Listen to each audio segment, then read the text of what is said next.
শেরপুরে ফসলি মাঠ থেকে বৃদ্ধের মরদেহ উদ্ধার।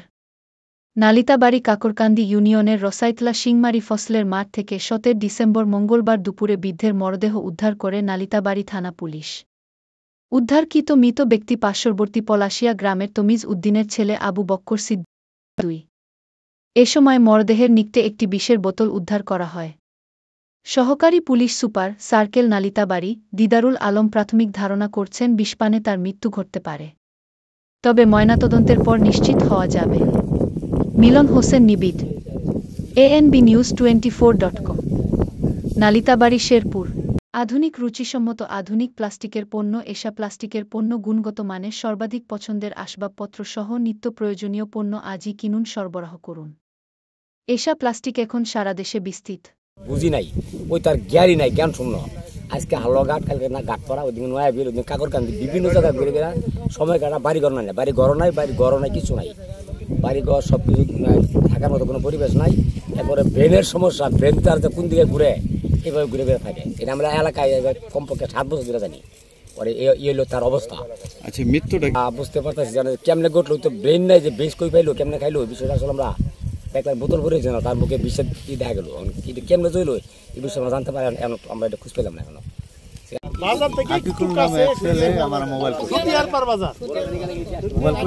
তোমার ভাইয়া কেমনে শুনলাম শিংমারি বন্ধ মক্কারি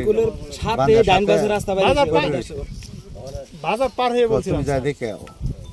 পরে আমি আসলাম, আসার পরে দেখি যে সম্মুখে একটা বিষের বোতল, কাপড় চাপড় খোলা।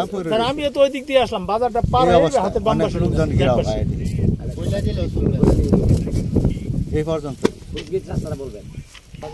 না। এ ব্যাপারে আমার জানা মতো আমার ভাইয়ের কোনো পুত্র ছিল না, আমার কোনো সন্দেহ নাই। সে যে পাগল এটা এলাকাবাসী সবাই জানে।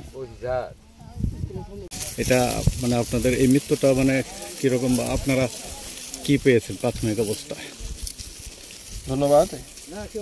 এখানে এই 12:30টার দিকে আমি অফিসার ইনচার্জের মাধ্যমে সংবাদ পাই যে কাকরকান্দি ইউনিয়নের এই গিন্ডিবাড়ি এলাকায় একটি ধান খেতে একটি লাশ পড়ে আছে।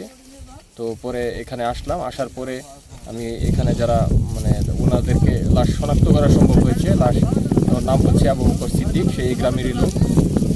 তো প্রাথমিক অবস্থায় যে জানা গেছে সে কিছুটা মানসিক ভারসাম্যহীন।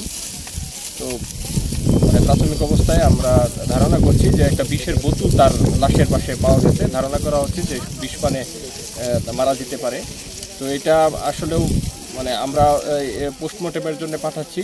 তো পোস্টমর্টেম শেষে বিস্তারিত বলা যাবে যে তার মৃত্যুটা কিভাবে হয়েছে। ধন্যবাদ।